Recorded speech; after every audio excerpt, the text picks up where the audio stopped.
Good afternoon. I'm Melissa Harris Perry, and I am excited to welcome all of you this afternoon to our virtual event, How the GOP Traffics in Plutocratic Populism. I promise it's not just a story about alliteration. It is also an opportunity for us to have a substantive conversation about the book, Let Them Eat Tweets. We will, over the course of the next hour, have a conversation and discussion that will take about 35 minutes. And then we're going to open it up for questions and discussion, and hopefully make this as interactive as possible in the land of the Brady Bunches. Let me just say, if you would like to submit questions or concerns, comments, our virtual moderators are going to be spending some time kind of culling through the Q&A. So go ahead and put them in the Q&A box. And if you have any concerns, troubleshooting, if you can't hear, if suddenly I turn into a tall white guy, just go ahead, put it into the Q&A box, and we promise we'll get back to you on the troubleshooting right away.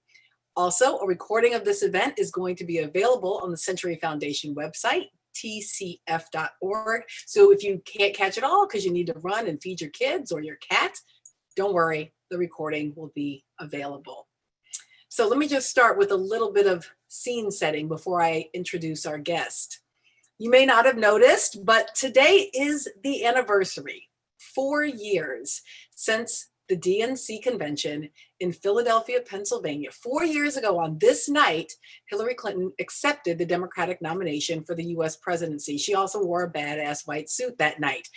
But the gap in our life experiences, in what has happened to us as a nation, the whiplash of experience for so many who believed that a President Clinton was about to occur, for so many who took a little while to even get their footing about the reality of a President Trump, and for everybody who has been actively organizing in community and among folk, both before this night 4 years ago and through these past 4 years, and has every intention and view of continuing to organize and work for the next 4 years, regardless of the election outcome for the US presidency. This is kind of an interesting moment for us to pause, for us to think about this particular set of ideological and strategic questions. Who are the people who lead our parties? What are the priorities of our political parties? And do they have anything to do with us as the people? So I'm excited about this book. It is co-authored by one of my colleagues, a fellow trustee of the Century Foundation, Jacob Hacker. Jacob is also a professor of political science at Yale University, so we are colleagues in both of those ways. He has co-authored this book, a fascinating process, which I actually am going to try to get them to fight each other a little bit, with Paul Pierson, who is also a professor of political science and therefore also my colleague in that sense at the University of California, Berkeley. And Sarah Adalo, who is joining us as the Executive Director of Alliance for Youth Action. Thank you so much to all of you for being here. You're on mute, so you can't say, yeah, I was gonna say you're on mute, you can't say thank you back, but I believe that you did. So Sarah, I'm gonna do something a little bit different. I know that it is reasonable in a conversation about a book to begin with the authors. But this is the moment of the movement for Black lives, and I'm tired of white guys always getting the first, middle, and last word. So I am starting with you, Sarah. And here's my question.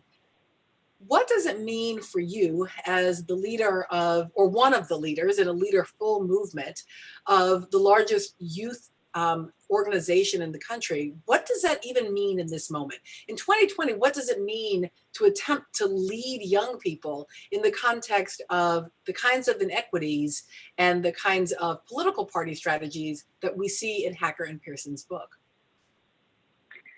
Thank you so much for the question, Melissa. I am so honored to be here. And truly, if not for you being on my TV for so long, I would have heavily questioned my ability to be in spaces like this. You were such a model for so many of us and continue to be. And thank you to, of course, the Century Foundation and the Next 100, the brilliant young policy leaders that are part of that awesome organization that is founded, for being able to participate here. You know, the question is so real, because I think one of the things that I kept reading about or thinking about as I was reading the book was just what a long-term strategy that the right has been engaging in to get to this moment. And in particular, leading an organization that is made up of brilliant young organizers from across the country who are literally changing the face of our cities, of our states, of the country overall. And really on the left, that's all short-term funding strategies. It's short-term policy strategies. Everything is seen within the next year or two, and certainly not over a longer span of decades that has really gotten the Republican Party to the place that it is today. And especially as a Latina ED, seeing that the Republican Party, where the racism has been so central to getting them to the place that they are in now. And you know, when I was growing up in Bakersfield, California, I always used to hear about these compassionate conservatives. And my entire life, I've been like, who are they? Who are they when, you know, we're trying to do really powerful nonpartisan work? Because to be clear, the Democratic Party has failed young people time and again as well. This is why we see so many young people identifying as independent, not because there's some mythical middle place where young people are, but it's because both parties have failed them. But to think about what does it mean to engage with so many folks on the right, where I and so many other leaders of color will have to sacrifice some component of my identity in order to be in real dialogue about advancing change. And that to me is what feels like it's been a cornerstone to the development of this party. And what I feel like I read in this book is that folks made the decision over decades to throw people like me and my communities away, to not want to engage with them as if we are not worthy.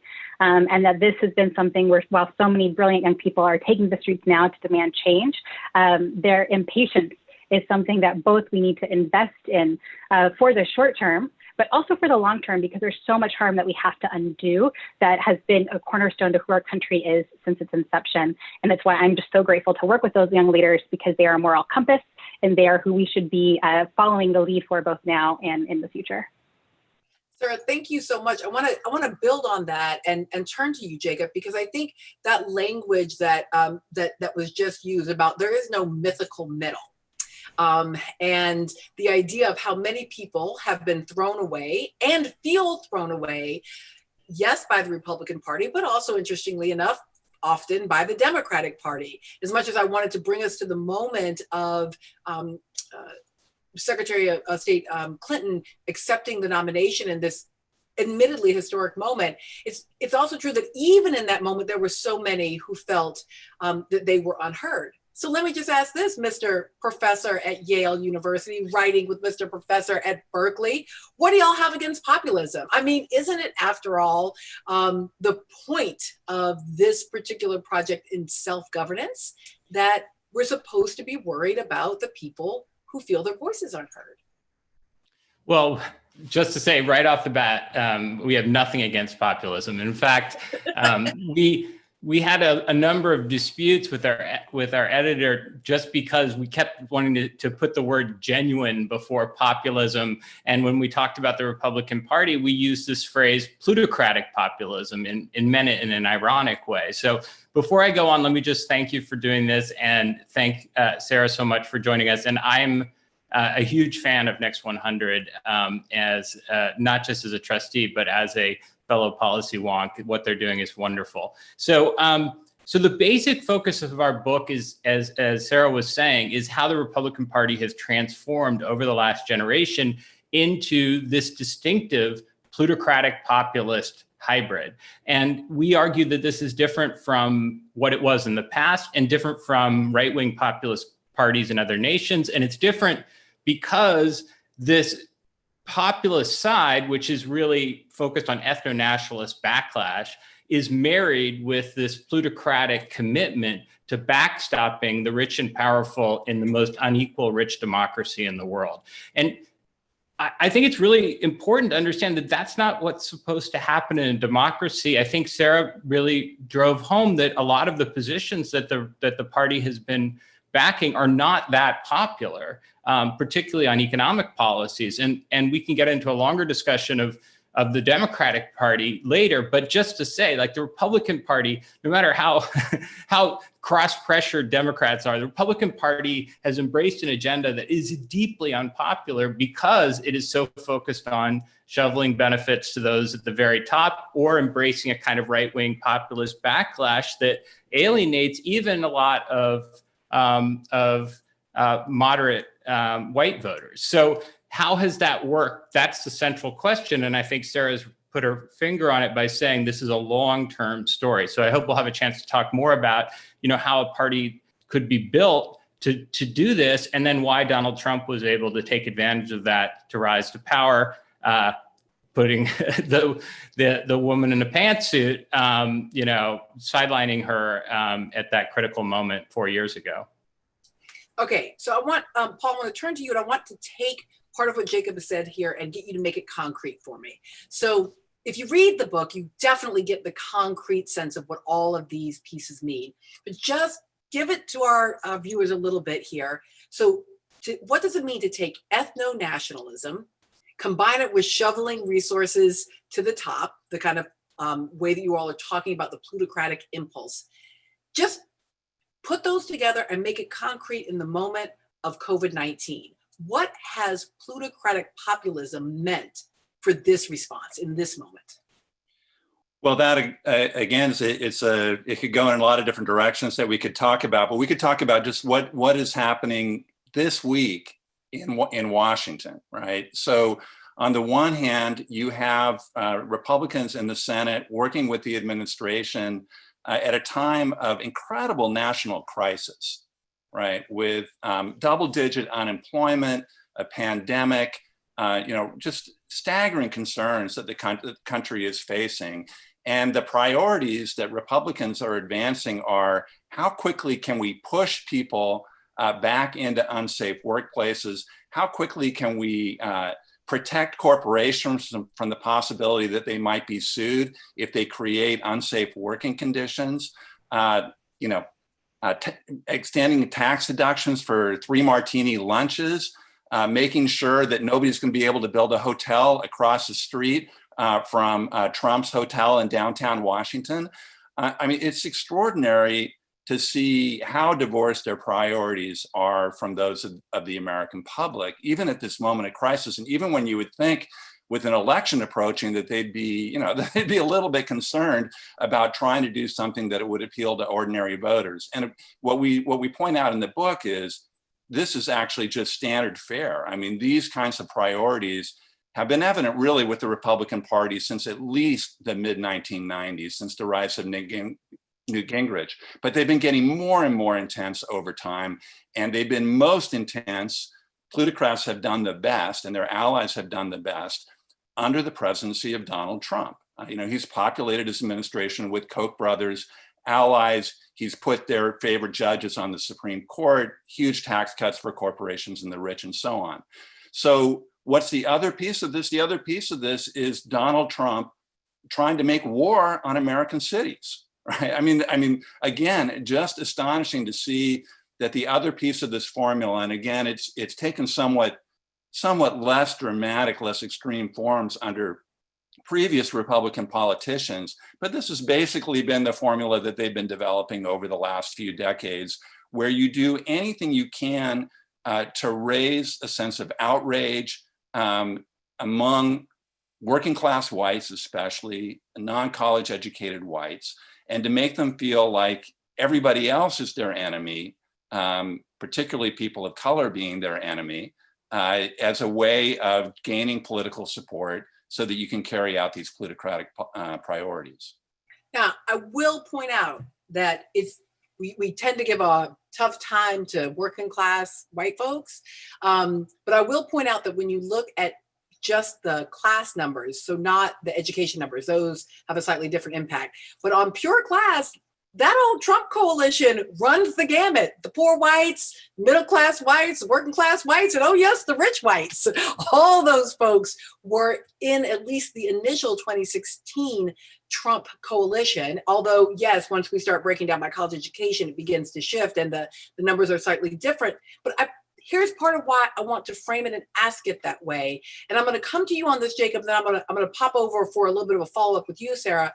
But Jacob, if I can look across a class-based spectrum and see white folks supporting Donald Trump, and I want to just back up from Trump as a particular personality and more, as you all point out in the book, as not as the independent variable, but as the dependent variable, right? As the result of this long strategy. If white folks across the spectrum look at Trump and choose Trump, who am I to say that is not in their interest? Perhaps protecting the wages of whiteness, perhaps protecting the privileges and the inequities associated with American whiteness are so overwhelmingly powerful that it's in fact makes perfect sense to vote against your economic interests and for your racial ones. Okay, well, we're getting to the provocative questions right away. I mean, I think there's certainly— why not? We only have 35 minutes. I think there's certainly a lot of truth to that. But I think it's very important to understand that Trump faced a particular challenge, right, which was a large portion of those white voters, particularly those who were had college education or who were not in the lower tier of the economic spectrum, that they thought that he was not actually a particularly appealing character and voted for him nonetheless. Now, did they vote? I think a big part of this, we argue, comes from building a kind of partisan identity that dovetails with white identity, but which is not synonymous with it, right? And so it's very flexible. You know, it can focus on gun rights, and we talk about the role the National Rifle Association has played. It can focus on rurality or not, non-urban areas and sort of real America. It can focus, and it does focus a lot on the Christian right. And I think it's worth noting that that the sort of backbone of the Republican Party has been white evangelicals. And that's been, and again, that's what's really fundamental here is that they've come to a point where partisan identity is so powerful that someone like Donald Trump, right, is more appealing than Hillary Clinton because this kind of strong negative partisanship that we see. But I want to sort of say that if you said, voting against yourself in return for the wages of whiteness, and I think there's a lot of truth to that, but I think we really have to drive home that it's deeper than voting against your self-interest. In office, and the Republican predecessors of Donald Trump in office have pursued policies that were deeply harmful to these voters, really deepening the puzzle, I think. The Republicans' two major initiatives in 2017, as Paul said, one was big tax cuts for the rich. The other was a healthcare bill that would have devastated the areas of greatest strength for Donald Trump, the places that are coping with the opioid crisis, that are heavily reliant on Medicaid. I think you need a deep explanation to understand how a party machine gets constructed that can galvanize these voters with outrage, but turn around and not just ignore their economic interests, but actually impose disproportionate economic pain or seek to impose disproportionate economic pain on them. So I so appreciate this framing. And so what I want to do, Sarah, is I want to come to you and kind of turn this around. And I am never going to read any of the comments. So say hateful things if you want. I don't care. Here's the deal. Sarah, let me ask you this question. As someone particularly who is in the work of organizing young people right now, part of what I hear Jacob saying is there is this highly effective, strategic, but also brutal to one's actual interest impact that comes from a kind of negative partisanship that attaches identity to voting in a particular way, even if the policies then enacted may be over and against your best economic, social, political, familial interests. And as a African-American voter who cast my first vote because of my age, for Bill Clinton, who then signed the welfare reform bill, who then amped up a criminal justice system that is having the lasting effects that the movement for Black Lives is now finally organizing against, and who is maybe clearly thinks Joe Biden is way better than Donald Trump, but also maybe not totally down with me and my interests. Is there something different about what is being asked of progressive, left, people of color organizers relative to turnout in 2020, then the same kind of plutocratic populism, so it may not be plutocratic, maybe it is a kind of identity-based populism, says Trump's so bad, go vote for Biden. No one's saying not. I'm just saying, is it the same kind of thing happening, Sarah? Oh, it's such a good question, because honestly, this is something we talk about all the time. If you were to have asked me, in February, is this where we would be today? I would have said absolutely not. And yet here we are. And I think there's a lot of, thinking about youth organizing in particular, I think there's a lot of reasons for that. One, when I look at the really powerful organizers that we have across our network and across the country that we're working with, they're not seen as key to any Democratic base, and yet they are the Democratic base. Even if folks are refusing to identify with the Democratic Party for real reasons, for reasons of exactly the place that we are in today, with Joe Biden on the ticket, who again is, I agree, he's so much better than Donald Trump. I am happily going to vote for him. And also, young people have a bigger vision for the Democratic Party and have a bigger vision for the country than what is currently being offered to them. And so I think this is where we as organizers are really, putting our organizing boots on and saying what is in front of us right now is really about the organizing landscape that we're going to have for the next 4 years.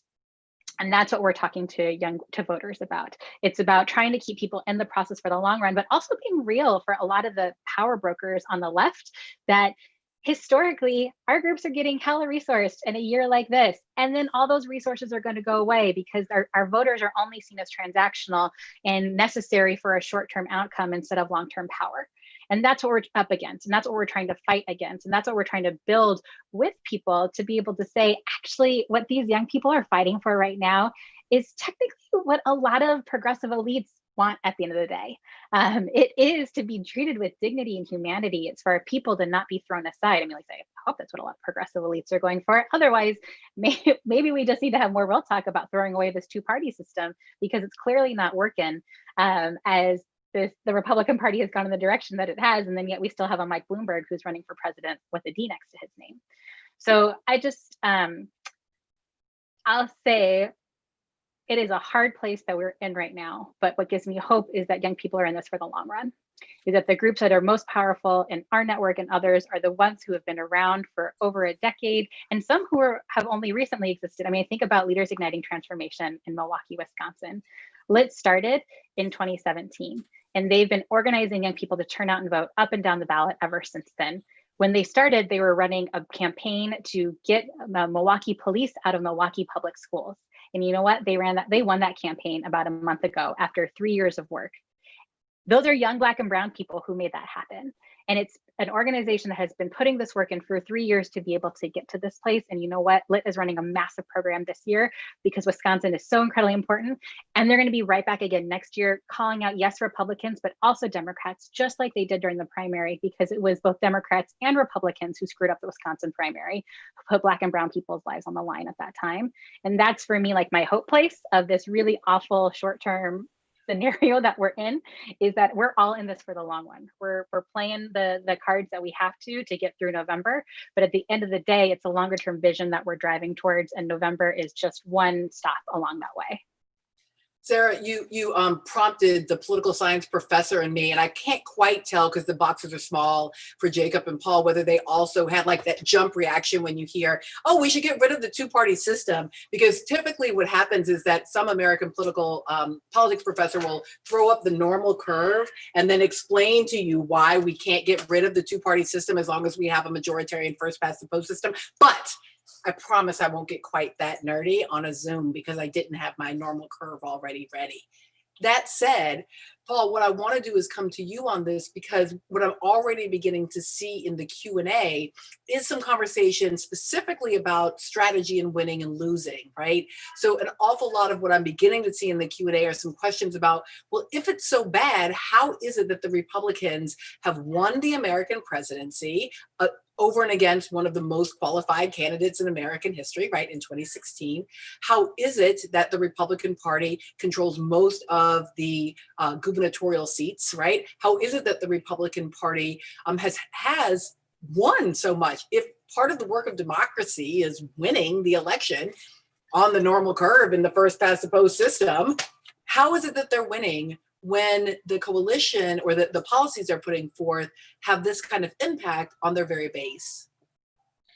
So there are so many really important topics already on the table here, and I'd love to talk more about the importance of political organization, both for the short term and the long term. I do think that that is just a fundamental thing for people on the left to be thinking about. But in answer to your question, Melissa, I'll just introduce one really important element of this that I think anybody who's thinking either short-term or long-term about these issues has to wrestle with, which is that the American Constitution, the way that it's designed, is heavily biased against a party that's main base is located in urban areas, right? I mean, that is true of the Senate, overwhelmingly true of the Senate. It's true of the House of Representatives to a lesser degree, but still to a very significant degree. It's true of the Electoral College. If your voters are more spread out, you're advantaged. And traditionally, that hasn't meant so much in American politics because both parties had some strength in rural areas and some strength in urban areas. But we see now, and again, it's dramatized by Donald Trump essentially declaring war on American cities, which is really just an extraordinary, just a shocking development, I think. But it reflects the geographic divide between these coalitions now. And it's important to remember that that really profoundly disadvantages Democrats. It means they have to build a bigger tent in order to be electorally successful, at least under the rules that exist right now until you could change those rules. So just to make that really concrete, Democrats have actually won the popular vote in 6 out of the last 7 presidential elections. 6 out of the last 7. That's quite extraordinary, right, actually? And you would think it would force the Republican Party to change. And we do argue that in some ways the demographic tides are running against them. The strategy that they're pursuing can't be pursued forever in a system where people can vote. But Democrats have won 6 out of the last 7 times for the popular vote. But of course, Republicans have won the presidency twice with a minority of the popular vote. And they've also been able to maintain a majority on the Supreme Court, an increasingly ideological and conservative majority on the Supreme Court, even though they've lost the popular vote in 6 of those 7 elections, in part because they got the presidency with a minority vote a couple of times, and in part because the Senate blocked Obama's effort to put Merrick Garland on the Supreme Court, pursuing a set of principles that they've now admitted was complete subterfuge. They just didn't want a Democrat, even a popularly elected Democrat, to put somebody on the Supreme Court. So we do have this incredible bias towards rural areas that's built into the American political system. And that is something that reformers really have to wrestle with. Oh, that's interesting. I have all this angst as you talk about that because I was a little bit late getting onto the Zoom in part because I had to go check on my 25 chickens, 2 pigs, and 10 ducks, which I've now admitted that I have pigs in the city, which I'm not supposed to. But anyway, so I'm at my core kind of a country girl and a lifelong Southerner, except for the few moments that I popped out of the South. And so there's always such a complexity to these spaces that I feel like we have a recognition of the complexity of urban spaces and don't always have a recognition of the complexity of rural spaces. But what is so crucial, many crucial things, but one of the most crucial I heard you say is they can't keep winning in a system where people can vote. So Jacob, let me come to you and ask it fairly straightforwardly. Can people vote? Or maybe more importantly, will the votes be counted in the 2020 election? Well, before I talk about the 2020 election, That's true. Let me just say that Paul was beginning to discuss some of these inherent institutional advantages, and I just want to make 3 really quick points. One is it's really important that the party has this set of plutocratic goals that are not particularly popular because it's not pursuing a vote maximizing strategy, right? It's pursuing a strategy where it can still win despite pursuing pretty unpopular policies. So the second thing to say is that having the plutocrats on your side helps a lot, right? That's a lot of money in organization, right? And it's why they're responsive, and it's also helpful. But the third thing to say is that, as Paul said, is that they've had a lot of wind at their back because of the nature of the American political system. And let's be clear, the control of the states over election administration and the ruthlessness with which Republicans, when they control states, have pursued both extreme partisan gerrymandering and voter disenfranchisement efforts have been big parts of Republican success, and have added to the inherent advantages that the party has had because of these constitutionally embedded features. And it's worth noting that, as Paul said, they've lost the popular vote in presidential elections, and that's in part because those are the highest turnout elections. Those are where young folks are most likely to be, where turning out, non-white voters are most likely to turn out. And so Republicans have really built a kind of party structure that thrives on kind of low turnout and vote rigging, and that's been really capable of keeping them in power and delivering the goods. But it has this notable feature that, as thanks to work of people like Sarah, right, that it's in a race against demographic time. And for us, the big fear is that Republicans, the plutocrats are more powerful, they're more extreme, and they're less interested in democracy. What if the plutocratic populism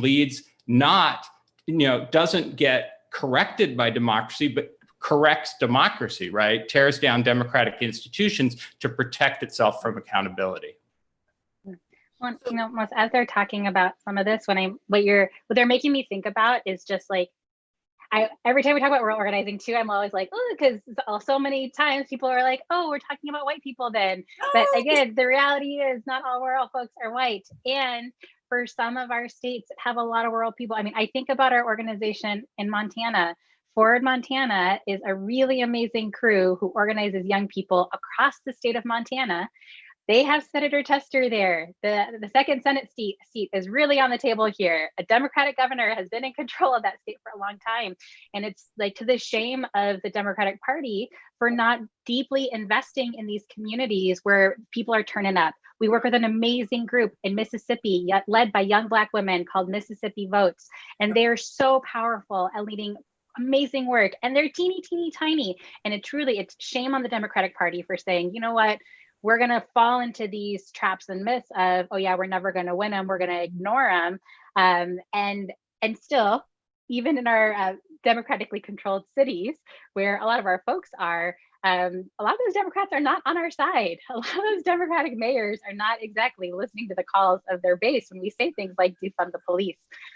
So I just, I want to make sure that also that there's so much opportunity out there is what we're really talking about in the day, that people are on a very different side of what the Republican Party is doing here. And it's our fault for not actually trying to direct resources to the groups who are most impacted, who are actually leading transformative change in states that people just don't care about because they're not a battleground state. Y'all, Sarah done sent me all the way to church as a Southern Black lady here.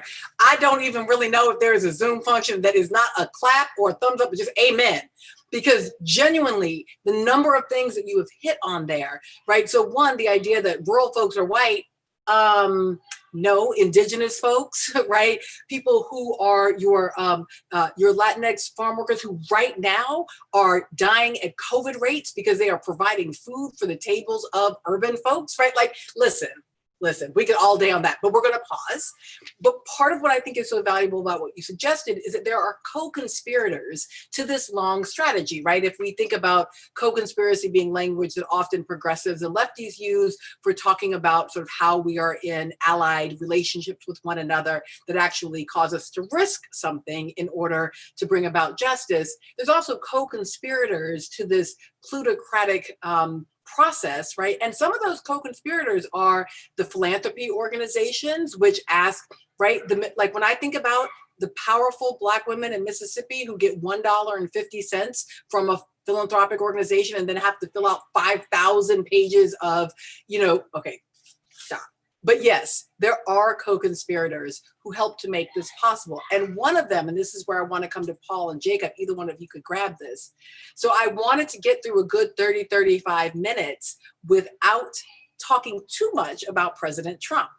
But I do think we want to talk a little bit about him because it feels to me like one of the most important co-conspirators is something that you kind of name a little bit in the title itself when you're talking about let them eat tweets. In other words, there's a communication strategy, there is a media strategy, there's a way of framing all of this, and that framing, even when it is disagreed with, often gets picked up as the relevant framing. So talk to me, Jacob or Paul, about how communication, narrative, framing, and media have been part of this process. Well, so one of the key arguments we make in the book is that what's happened to the Republican Party as it's built this alliance is it's had to rely on more and more on what we call the organizers of outrage, like people who are really good at getting people to hate others, right, and to be fearful of others. We talked already a little bit about how this has worked for the Christian right. You know, it's a stunning thing now that if you ask white evangelicals whether Christians are more discriminated against in the US than Muslims, the majority of them will say, yes, Christians are more discriminated against than Muslims are in the US, you know, which is kind of, I mean, people didn't just wake up one morning and decide that, right? I mean, they've been hearing that message from their leaders, and they hear that message. So the most important of these organizers of outrage is right-wing media, you know, and I'm sure anybody who's on this Zoom call is aware of how important the role of Fox News, of Breitbart, of talk radio, which was the initial instigator of this, you know, critical to Newt Gingrich's rise to power. All of that has been critical at intensifying, you know, this sense of fury and also of fear, right? A fear of change, right? Fear of others that has become so central to the Republican coalition. But just to bring it quickly up to the present, I do think that this creates an opportunity, right? I mean, I do think that we can see around us, especially with the words cannot describe how horrific the response of this Republican administration has been to the circumstances that Americans now confront. And, you know, one thing I'll just mention also in passing, the last Republican administration also went down in flames, right? By the end of the George W. Bush administration, I mean, Republicans are just really, really terrible at governing now, given the way that they've tried to create the particular political you know, they're good at getting tax cuts to wealthy people. But beyond that, they're not good for much in terms of actually governing the country. So that is creating an opportunity. And I'll just say, you know, since we're having a lively discussion here, I want to push back just a little bit and say, look, you know, I'm not going to say everything about the Democratic Party is great, but if you ask me what is going to be critical to creating momentum for really progressive changes in what government does, I would say the more Democratic senators you elect, the better. The more you're going to be able to get done on healthcare, the more you're going to be able to get done on criminal justice, the more you're going to be able to get done on political reforms, the more you're going to be able to get done on climate change, housing. We could go on, right? And so, you know, as FDR famously said, when a bunch of activists came to me and said, "You've convinced me, now make me do it," right? So the job of progressives is to keep pushing, not just up to election day, but after election day.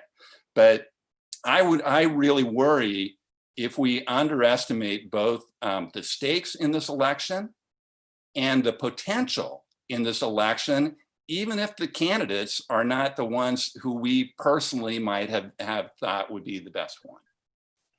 Paul, I love where you brought us, because where you brought us is to the speed round, and you actually began to answer one of the questions that I'm going to ask in the speed round. So Jacob, Sarah, and Paul, here's how the speed round works. I don't know if we want to stay on speaker view, if we want to go to the 4 block, whatever. But here's the deal. Here's how speed round works. I'm going to ask a ridiculously complex question, but I'm going to ask it in a way that is highly simplified, and you just got to give your like off the top answer. It's okay if you take a moment to expand it a little bit, but part of the goal is to get your gut reactions, and then we're going to go to the audience Q&A. So Here is our speed round. And we're actually going to begin with the question that Paul started answering, which is to say, let's say I only can cast one vote in the election. I don't mean in 2020. I don't mean one vote per office. I mean, I only have one vote to cast. What is the best level of government for me to spend my one vote on? The presidential, the Senate, my House seat, or my, let's call it a local seat, maybe my mayoralty or city council, depending on the structure of government. Where should I spend my vote? Jacob? I'm sorry, but I'm going to have to be a little complex here because it really does depend where you live, right? I'm sorry, but I mean, look, generically, the president, right? I mean, this is such a high stakes election. And, but I would say if you live in a competitive state, a Senate competitive state, that's where your vote should go. And of course, if you live in a state where you don't have a competitive presidential race, you should be focusing on the state level offices. Sarah? If it was in 2020, I would say something very different, but with Trump on the ballot and what he's literally doing to immigrant communities right now and what he's doing to communities of color, implementing racism and just how he's helping to shape this next generation of fear that so many of our children are growing up in. Absolutely presidential, but typically with a network like we have, we throw down like way far down ballot. You're going to see our folks like all in February and April next year on these local elections. So I would say get in on that city council race because they actually have a ton of control over your day-to-day life. And Paul? I'll say the Senate. Great. Yes, good job on the speed round. Okay, speed round question number 2. By this time, 4 years ago, we had not only a Democratic nominee for the US presidency, we had for a long time had a Democratic nominee for the vice presidency. We do not, however, currently have any idea who will be running with our friend Joe. So now you get to pick the vice presidential candidate. We're going to go backward order. Paul, who should be Biden's VP? Who should be? Yes, based on whatever should. You can should yourself whatever you like. It's fine. I mean, I would say I think a key quality is it has to be somebody who's ready to be president on day one. I would look at that. Did you just kill Joe Biden in office? I think anybody who is chosen as a vice presidential nominee, and I'm looking at Sarah Palin as I think about this, anybody who's nominated to be vice president should be ready to be president on day one. Got it. Sarah? My personal viewpoint here, I love me some Senator Warren. Thank you, Sarah. Jacob? I thought I was going to be the original one here and say Senator Warren, but why don't I just say is as a crassly political matter, I actually think that Kamala Harris would be a very smart choice. Unfortunately, I would the policy side of it, I'm much less inclined to be favorable toward. Y'all are just so expansive in your speed round. Okay, great. Here we go.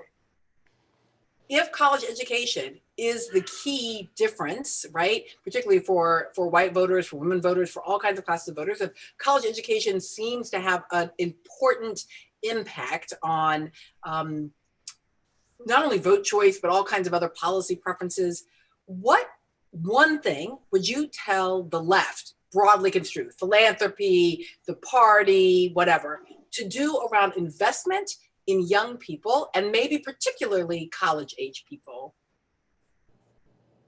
So should we have Sarah start that one?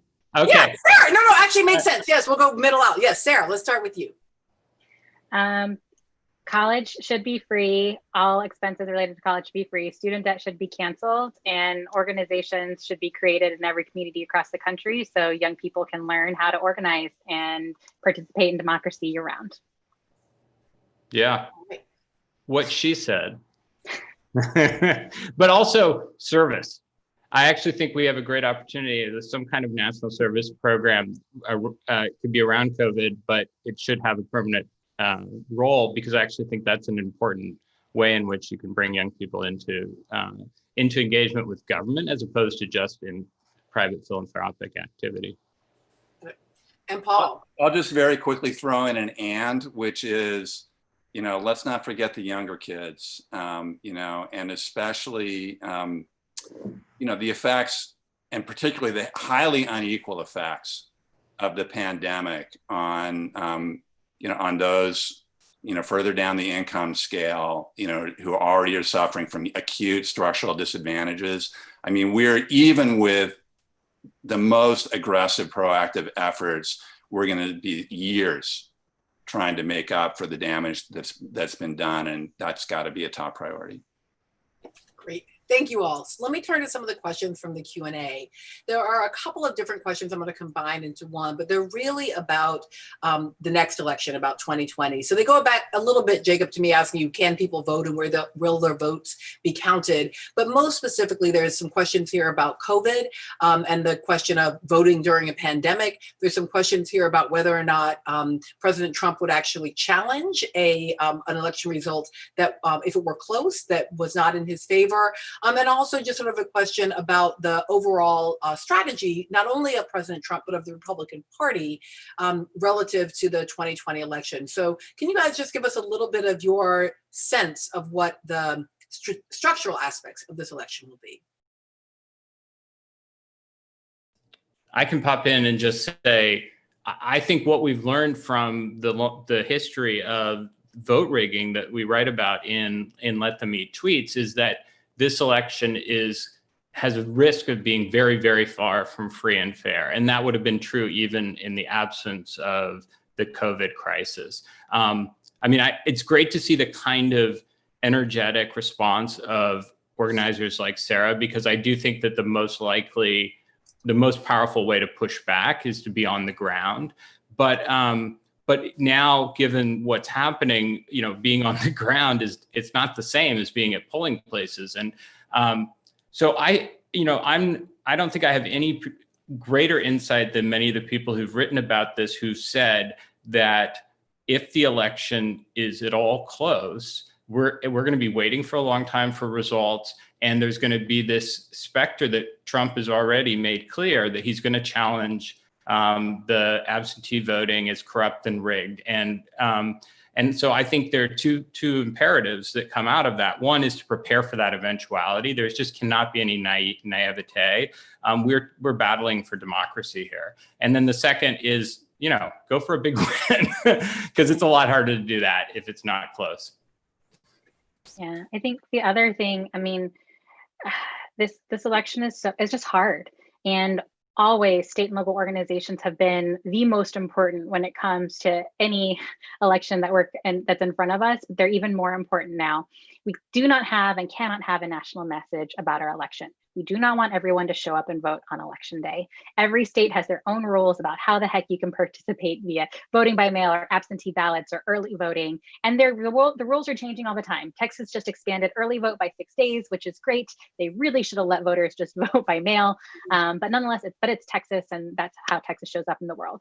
But that is why it's so important to support local groups like in Texas, Move Texas, because Move Texas is working to try to help educate young people about how the heck to show up to vote, despite all of the multiple challenges that people are having to navigate through, whether it's just registering to vote. I mean, that we even have to register to vote still baffles me. Like, we should just throw away voter registration. Government has enough data on us. Why the heck do we have to register to vote? Because you're just narrowing down who's even able to participate to begin with.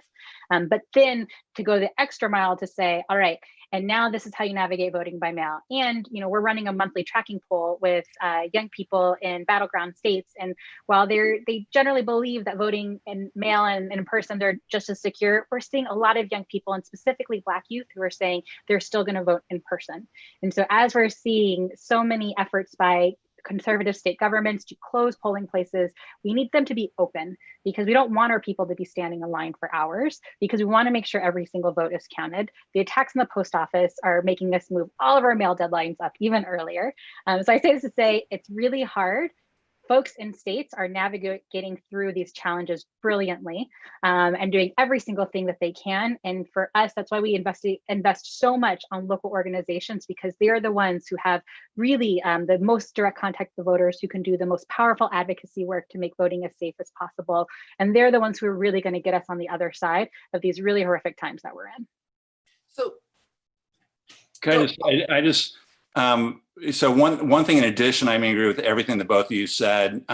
Young people can also volunteer to work at polls, which I think is, particularly is going to be important in trying to make the electoral process work, as smoothly as we can manage. I do want to just underscore what Jacob said. I am increasingly worried about the fact that it is going to take time, even if the election is actually, even if the voters are actually quite clear, it is going to take a bunch of time to count the votes in a lot of these states.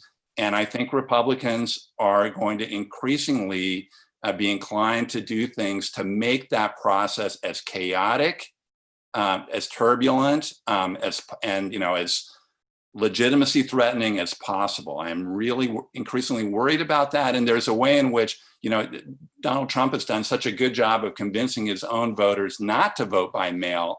The advantages to their side of screwing up that process are just being magnified. So I really am fearful. I'm old enough to remember 2000 well. And I am worried that we are going to see Florida 2000 on steroids, even if the actual electoral result is pretty clear cut.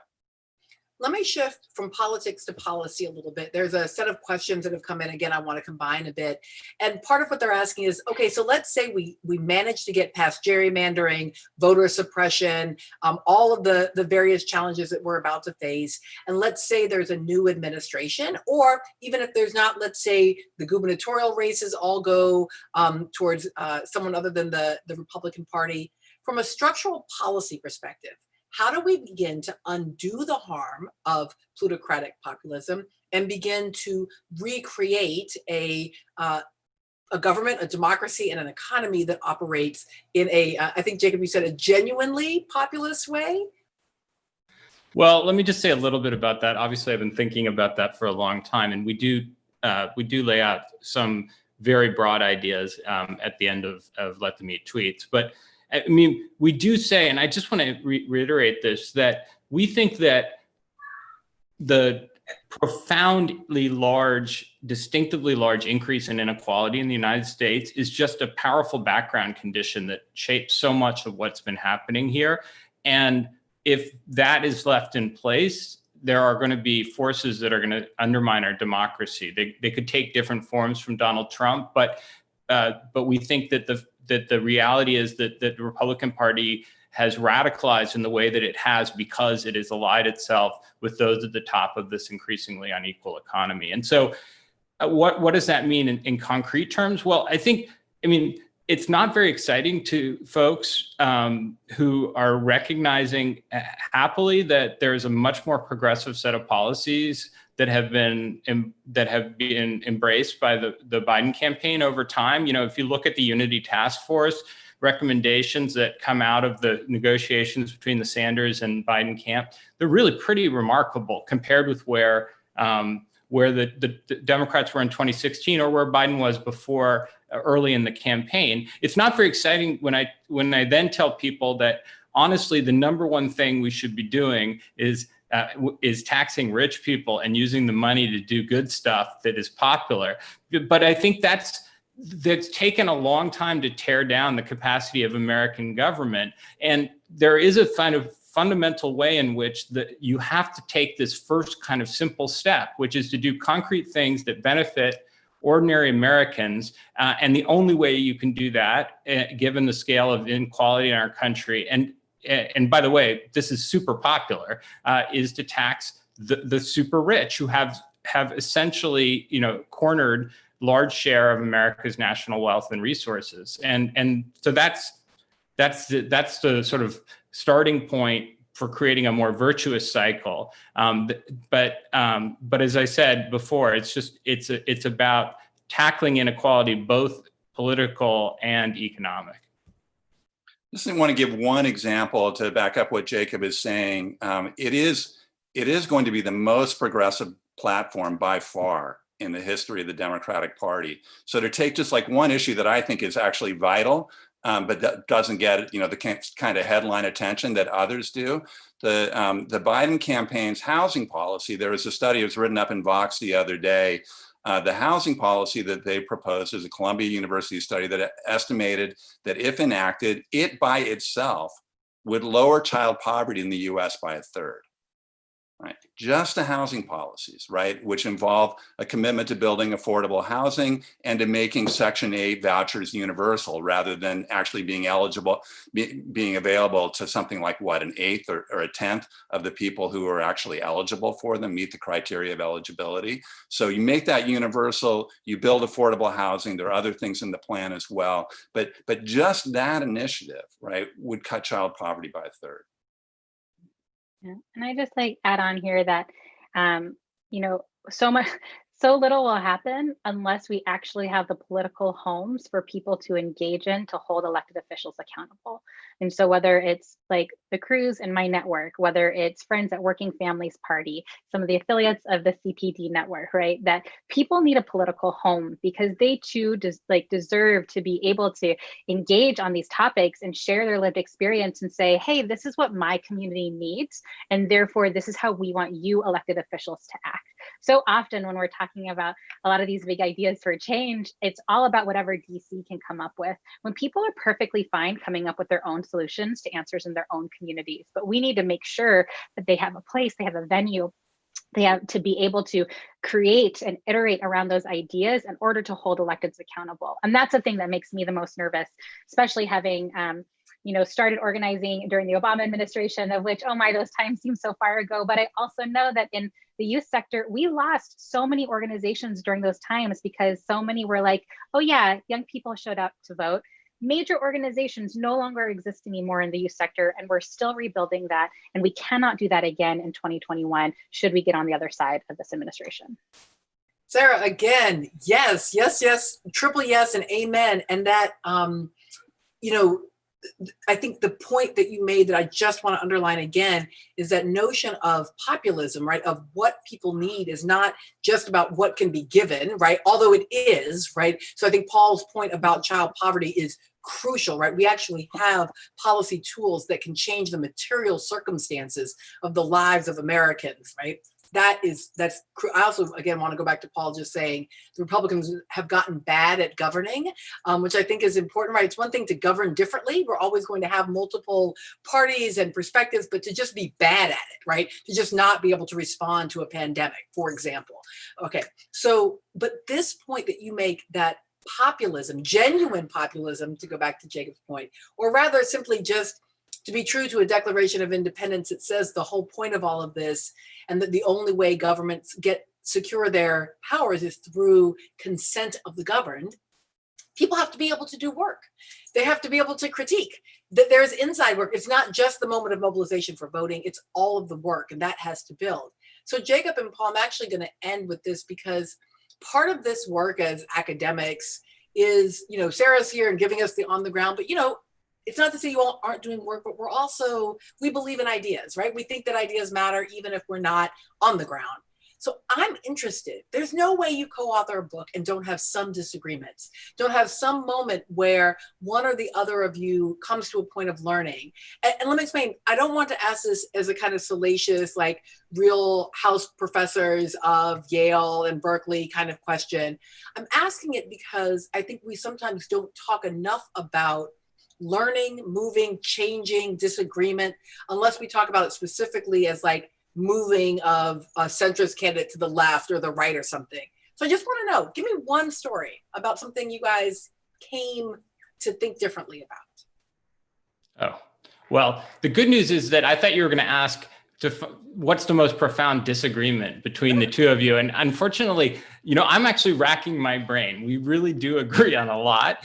We have different strengths and emphases, but we're really very simpatico. However, I think I can fairly say that we feel like this book, in this book, we grapple with the role of race and racism in a way that we haven't in our prior work. And, just Donald Trump's election shouldn't have had to be a wake-up call for us, but it really was. And it really showed us that that in a profound way that the Republicans' plutocratic coalition had been built on this increasingly intense form of tribal identity that was really, really tied up with racial backlash, white supremacy. And we really sought to understand that in the context of this runaway inequality, not to treat it as if it was it was somehow distinct from it, which I think is too often this sort of the way in which we think about this is like, it's got to be economic factors or it's got to be, you know, racism. And yet we think it's really the interplay of these two that has created this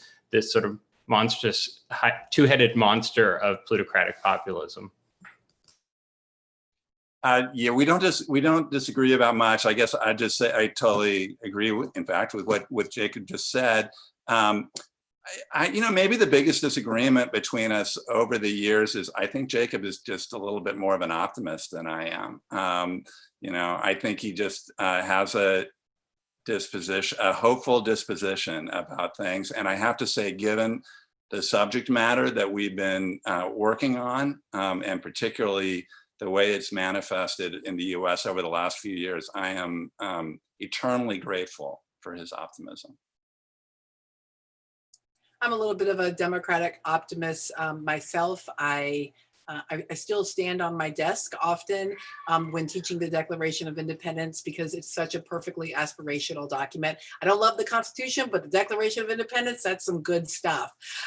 So let me say this. I am very, very grateful to Jacob and Paul for writing this text and for having it displayed so beautifully behind them. I'm not allowed to say go buy it, but maybe just figure out some way to read it because it really is a powerful and useful text for thinking about this moment. And I do believe that ideas matter. I'm so grateful to Sarah, just in part because you gave me a lot of great energy today. I've appreciated knowing that the country is in your hands. Thank God. It makes me feel a little bit more optimistic like Jacob. And let me just also say this to the whole audience. I so appreciate that people take time in the context of all of what is going on in the world to stop for an hour or even for 15 minutes and engage with us. I don't take that lightly at all. And finally, let me say thank you to the Century Foundation. Jacob and I are, again, both trustees of the Century Foundation. It used to be a lifetime appointment. We've learned recently we might be allowed off at some point in our mid-80s, but it is a labor of love, work that we genuinely enjoy doing for an organization that is terrific. And also for the Next 100, born just this year in a really tough year. They're entering into their second year, young, scrappy policymakers and thinkers who are very independently doing work that is shifting the American landscape. So thank you to TCF and thank you to the Next 100 and thank you to all of our panelists today. Again, I'm Melissa Harris Perry. This is in fact my new COVID hairstyle and it's been